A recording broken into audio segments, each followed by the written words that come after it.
Funding for The Router Workshop is provided in part by Hitachi Power Tools, manufacturers of a full range of construction and woodworking power tools. In today's episode of The Router Workshop, the first of our two-part series, The Corner Cabinet. Router experts Bob and Rick Rosendahl start with the lower cabinet portion of the project. Bob will show you how to prepare the top, subtop, and bottom, while Rick creates beautiful raised panel doors with a difference. That's part one of The Corner Cabinet, next in The Router Workshop.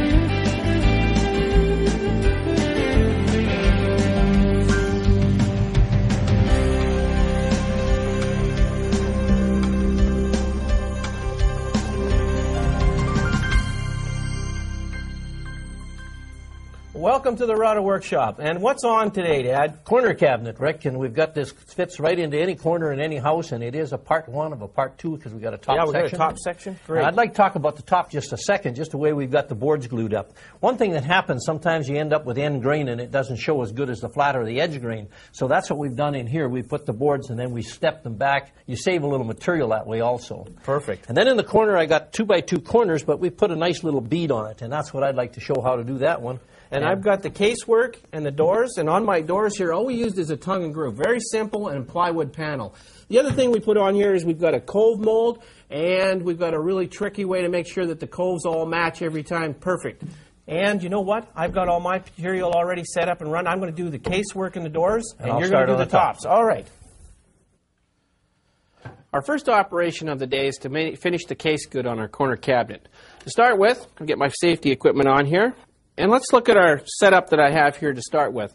I'm going to put a dado in the back on the first piece, which is this little corner piece. And it's going to hold it up along the bottom. There's the bottom piece, and this piece is going to extend along to keep it on the bottom. So the first cut we're going to make is the dado. Now it's already set up in place so we can cut that. We've got our clamps all in position. Let's make our first cut. Well, we're going to need to plug it in and turn on the router, and let's cut it.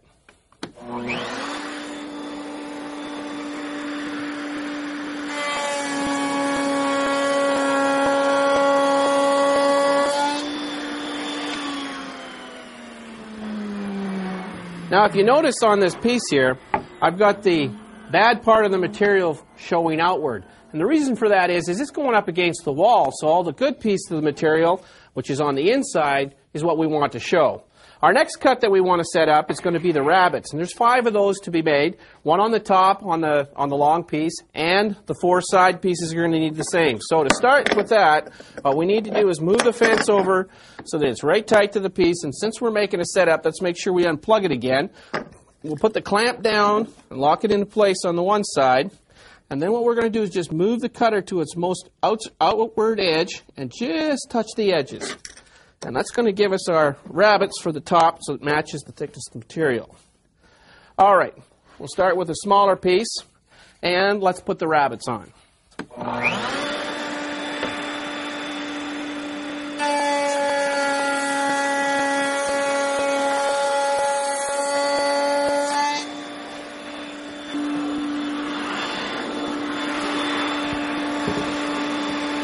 After cutting the rabbets, I chucked up a flush trim bit and prepared to cut the miters for the case joinery using a very unique shop-made fence. It's a joiner fence, basically. We have an outfeed and an infeed. It's taken off about 1/8 of an inch. The first setup we want to make sure we do, and we got the angle to be 22.5 degrees. So we're going to lay it down in place and put the clamp on the back side first. And these are the clamps we're going to use right here. So we'll clamp down this one side here. And get that into position. Now, I'm going to drop the best way to set up the flush trim bit to use on your joiner fence is just use the bearing because it's the same position as the cutters. So we're going to lower the cutter just a little bit so we can flush it out to the outfeed. So to do that, I'm going to grab it, make it flush to the outfeed side, and you just want to touch the bearing. So it's there, that's pretty close. Let's clamp down this side now. keep that in position. And now what we're going to do is we're going to change the height again. Let's just double check to make sure that when I put the clamps on there that it in fact stayed where it's supposed to. Yes, it did. We're going to raise the height of this bit a little bit now because we need to use the cutter, not the flush trim. I'm going to bring this part out here first. What we're trying to do is put the angle on the inside here so that the three pieces will match perfectly and match the side. And to do that, we're going to have to put them in place, keeping it into this 22.5 degree and making our cuts. Now remember, this is a joiner, so what it's going to do is take off the material here and it's going to run flush to the out feed. So let's cut these pieces here first.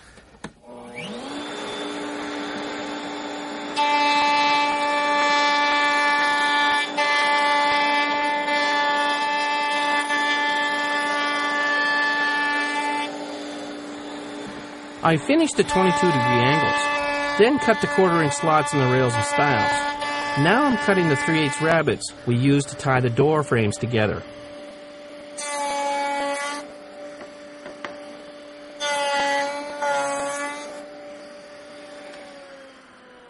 Now there's the piece that we've got. Now we've got the tongue on the end. Let's bring the piece in place here and let's see how she fits. So we can put the pieces together now. And we got the X's up, and everybody matches. Our next operation that we have to do is put a cove bit, and we want to stop and start the pieces. So I'm going to set the pieces aside here for a second and get myself changed around a bit. I have to take down this tool here, get rid of the fence, and we'll get rid of the fence over here and lower this bit out. We don't need that. What I've done for setting that up is we're going to go pull up a sort of a little makeshift template here because the fence or the put a clamp on it so we can clamp them in place. And what we want to do is make sure that the stop and start on the coves matches every time. So we'll clamp this down on this side here. It gives us a solid piece to work with. Now let's bring the rest of the pieces in place here and put them in position. So we're going to start off with the stile going down this one side. And we're going to put our rails in place. Just roughly in place and position it. And make sure our little blocks. Now you notice these little blocks. What I'm going to do is I want to put a cove. So let's bring the router. I've already got it mounted in place. And just give you a quick look here. It's got a bearing on it. And the cove part of the bearing is going to go ahead and follow along the edge and stop and start on the blocks. Okay? So let's finish putting the pieces in here now. And move this one around. And let's just make sure we have our blocks in position. And they look fairly closely right there. And this one here, these two here, I think I'm going to have to move them out a little ways. Just a little bit. I'm going to move them so that they match into the corners. Get them in place. Lock them down. That one's in tight. And that one's there not too bad. All right. We're going to wedge them in place here so that they stay while we're putting it together. And let's just make sure that they're all perfect. Because all we're doing is we're going to follow and touch the piece in place here. Of course, these are dry fit. I see this one here is out a little bit, so I'll move that one over. And now we've got that one tight, that one in position, and we've got all our pieces here and they're solid in place. Let's move into this here now. What we want to do is, there's one little trick here. We got to be able to hold this so it doesn't tip. And what we want to do is just move into till we touch the block. And what we're going to do is go to the end till we stop on the block. Let's make our cuts.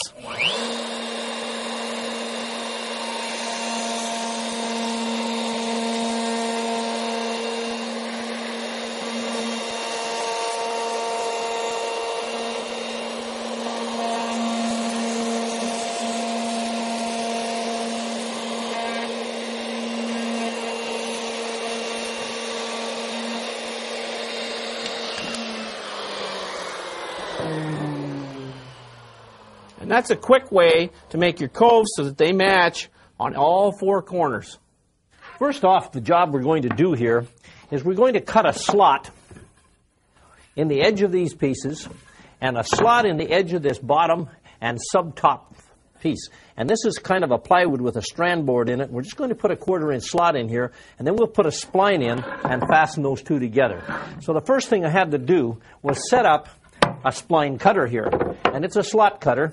And what I've got in it is we've got it a 1/4 inch in there, so it'll kind of center up on what I have. And the cutter itself's got 2 cutters and a bearing on it, but we'll probably run to the fence instead. So we'll pop that in here, and we'll need a couple of clamps on either end here. And when you put something over a fence around a bit like that, make sure the bit can turn before you turn the switch on, because if not, you could peel the carbide off of it. And if it gives you any little trouble for clearance, of course, all we got to do is swing the fence into the cutter as it runs, and it'll clean that for you. But I just got that set. I might turn that clamp that way just for convenience. And we'll tighten it down, and then let me just check to see if we isolated that bearing. I've got a little block inside of here, and we'll just set it down. Got the bearing isolated, and I got the depth set pretty good. Let's do a little bit of a fine adjusting on that. Just tap that back that bit, and we'll make sure the clamps are tight. Now, piece of plywood that we've got in here, of course, we've got a face side on it, and we want that to show. So that's the side we'll put down, the opposite side up. Now, you see the angle on it, and that's the angle of that cabinet. So I'm going to just start here and go around. I need some power. We get that on, and we're away.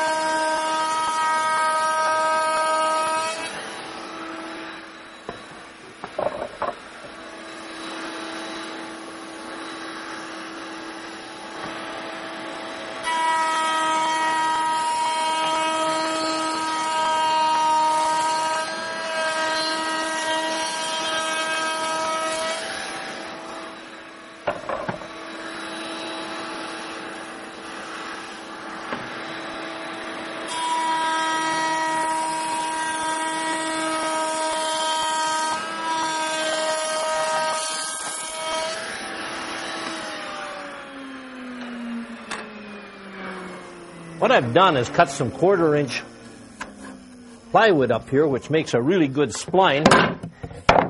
And then we'll put the plywood up into that, and they'll fit together, and they come out exactly flush on top. That's what we're after in it. Plywood makes a good spline, people, because most of the time I see a lot of people have done things, put the lineal grain in the spline that way, and then there's no strength to it. It's got to be end grain, and with the plywood, it eliminates that problem. Now, I'm going to take that down. We have to miter those across the corner and glue them up. So we'll get that ready for the shelves. In the meantime, let me change cutters here. We need to have a spot in here to put a beating bit on. And this beating bit, and we will unplug it, we're going to do those legs in it, the uprights. And they're little columns pieces. So we'll set this inside of here and change cutters. The cutter that I've got this time, and I'll chuck it up first and then let you have a look at it, sometimes can be a little tricky to set the depth on it. You think you could run to the bearing, but you don't on this one. Now, let me just have a peek here. There's the cutter. The cutter itself has got a little hollow inside of here, and what that does is leave you a nice round bead, but it has a little sharp edge on it. That little sharp edge will leave a little bit of a groove in it, and we need to set this one about the same depth in it just so it comes flush on the profile, so it leaves a nice round corner. So I'm just looking down the base in here, and that's the easiest way for me to set that. We'll try a test piece first anyway, which is always a good idea. And we'll go back to a fence again, and we need a clamp. So we'll set this clamp up, and we'll isolate the bearing. Only this time I'm going to steal a little on it, because I don't think that cutter cuts exactly up to the bearing like it should on it. Now, we'll set it up here, and I got that back, but I might tap it just, maybe I better give myself a little bit this way. Now, let's try a stick in it. Let's try a sample piece. I'm going to rotate that bit first to see that it doesn't hit the fence. Then we'll plug it in, and then we'll start.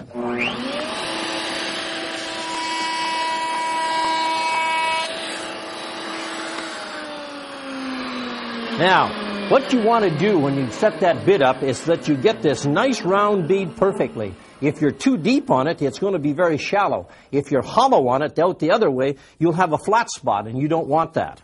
Now, here's what we're going to do.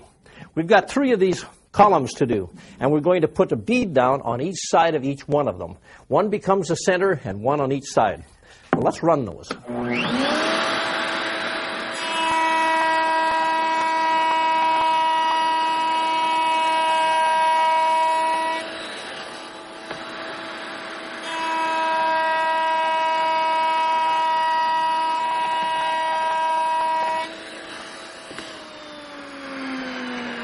You may be seeing me flipping those sticks and looking at them, and what I was looking for was the best side. We got a little color discoloring thing in here, so I put it in the back side because it's only the face that shows. Now, we got a really nice setup in here that it's round, but it's a very sharp corner on here. And before you assemble anything, you might like to take just a piece of sandpaper and take that sharp tip off of there, then you'll be away. So now we got the 3 columns in it. Next thing we want to do is work on a top. We've got to make a top. And that top we showed you in the opening here of having it laminated, and you'll get another good look at it. We've done it to pattern this time, so we'll need to unplug this router and change a cutter. And the cutter that I'm going to put in this time is going to be a flush trim bit, and we're going to come to a pattern. So we'll take this out and get rid of it, and we got a flush trim bit in here. I'll chuck it up, and then I'll let you have a look at it. And when I put that in, I'm going to also put in a brass bushing in there. While I set this up, you can have a look at the cutter. It has 2 cutters on it. There is kind of a rake to it so that you get a smooth cut. It has a bearing on the top. And you can see all this space around here. And I'm going to eliminate that by putting this brass fitting in. And I'll let you also have a look at that. Take that out of there. It's got a ring nut on the back side. Just finger tight it down. I snug it up as tight as I can with my fingers, and being brass, it'll stay that way. Now, let's zip it up here and have a look. See, I reduced the size of the hole. Now, the bearing up here is going to follow the pattern, and the bit will trim it to fit exactly the size of the pattern. People look at it and say, yeah, but if I only got one top, why would I make a pattern? The thing is, the pattern is only 1/4 inch thick, and it's so much easier to make a true pattern than it is maybe an inch thick board and working on your masterpiece. So that's why we always do that. Okay, we'll set it up in here. We're going to go to this. Now, I've made that pattern up out of just masonite. And if you look on the back side, you can see the grain is running this direction. It runs out, so we got a lot of end grain. We need to start, and then we need to work around here. And it doesn't matter other than I'll come down. But on one of them, I'm going to come with the grain. And when I come on this one, I'll be coming up against it. So you'll see me maybe just going a little slower than what I normally might do at it. Now, we could use a safety pin in here, and I probably should. I'll turn it around. See if it gets into a problem. The reason I'm turning the pin around, I usually like the pin next to me, is so that you can see a little better the function of it. Okay, let's just see if we can trim this to fit. Now, first thing I got to do is check that. Yep, I think I'm good. Okay. Find my switch here. Oh, we got to have power, don't we? Well, we get that plugged in.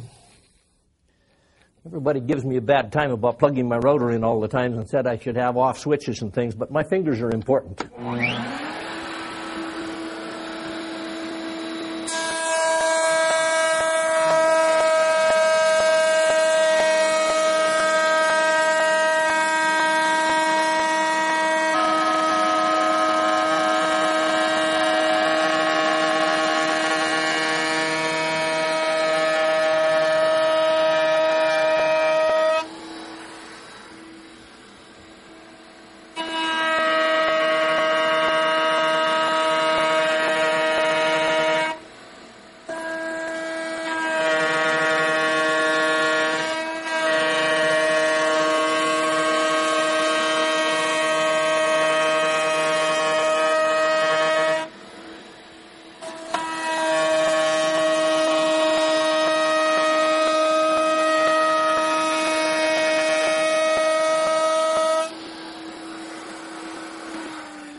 Now we got the shape cut. You might have noticed that when I came to it, I needed a hand change to hold the piece, make sure you remove it from the cutter. Don't let it sit and idle against the cutter. Now that the cut's complete, we have to take the pattern off of the fixture here, so we'll just take and pull it up. And again, it's just a piece of masonite with a little melamine on it and some little fine finishing nails. Now, set that pattern aside. Sometimes you have to look in here and make sure the little nails didn't stay on. Now what we need to do is I'm going to set that aside for a second, and I'm going to change router bits and put a roundover bit in. So we'll pop this up on top of here, get a lot of dirt from that cut, and change the cutter. Isn't it nice when you get your router on the top side and see what you're doing as opposed to underneath? No clamps or anything to take apart, just lift it out. And now we'll take this out of here, and we'll also have to take the bushing out. The bit I'm going to use here, just a straight roundover, and you can choose whatever you wish. What I'm going to use in here is just a 1/4 round, and it is a 1/4 inch radius on it. I'm going to pop that into place. And of course I'm going to have to use the bearing. Now a little tricky on the roundover because we're not going to do all the sides because some of it's up against the wall. So what I'll do is set this up in here so that we expose the full profile of the cutter. Now we'll lock it down. And I don't think I'll use the safety pin because I probably won't need it this time on it. Here's what we're going to do. I'm going to come just around the corner here, come down and round it, come down the other side and stop there. When you get to this side, we won't need this rounded over, okay? So here we go.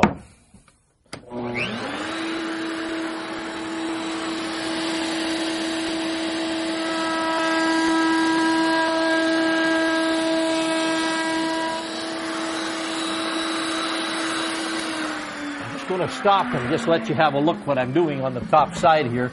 There's the round over that's coming. We're going to round both edges because it's both exposed on it. So I'll just continue here now.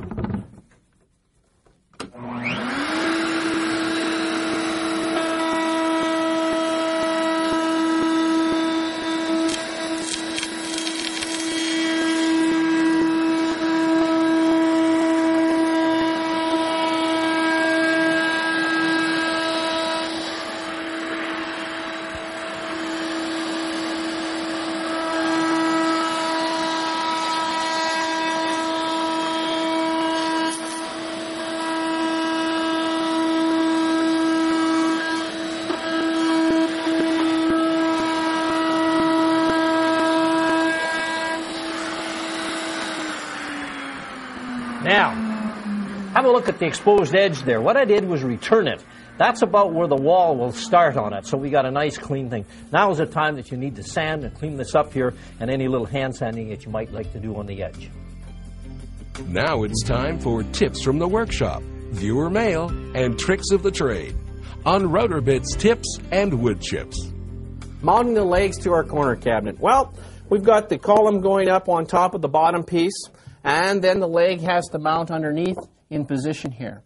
Sometimes we don't all have a lathe, so we have to buy these pre-purchased pieces. Now sometimes they run into a little bit of a problem here, and this particular one here has the lag already in place, but you notice that the lag isn't exactly in the center position like it's supposed to be. So what we need to do is we need to go and fill this hole. So we've taken the lag out. We want to fill the hole, put a piece of dowel in place, cut that off, and now we have to refine the center. To do that, well, we've used a shop-made jig, and all it is a corner piece where we've taken a piece of material, cut it into a 45, put a groove in the center of it, and have a stick running out the side.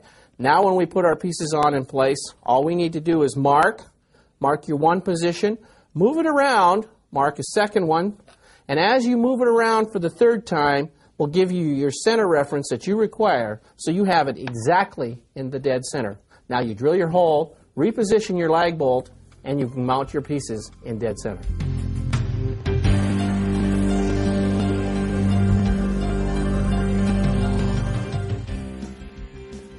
All right, I got the doors done. And I got the top. And I got one here dry assembled. Get this side over in a little piece there and matches. Let me get that center column.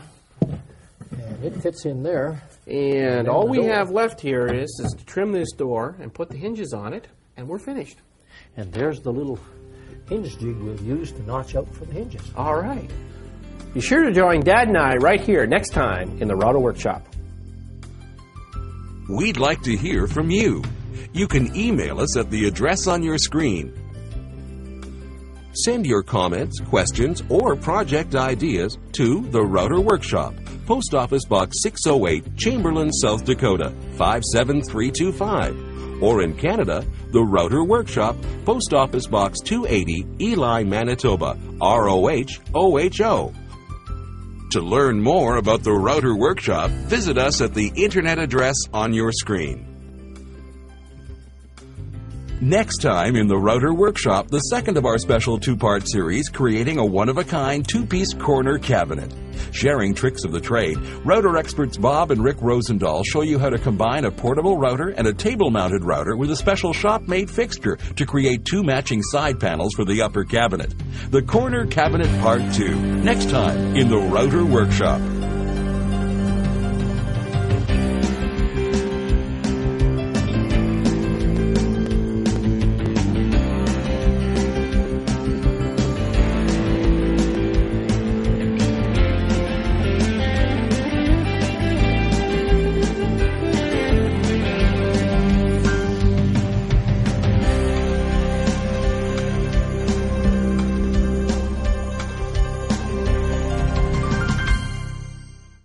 Funding for The Router Workshop is provided in part by Hitachi Power Tools, manufacturers of a full range of construction and woodworking power tools.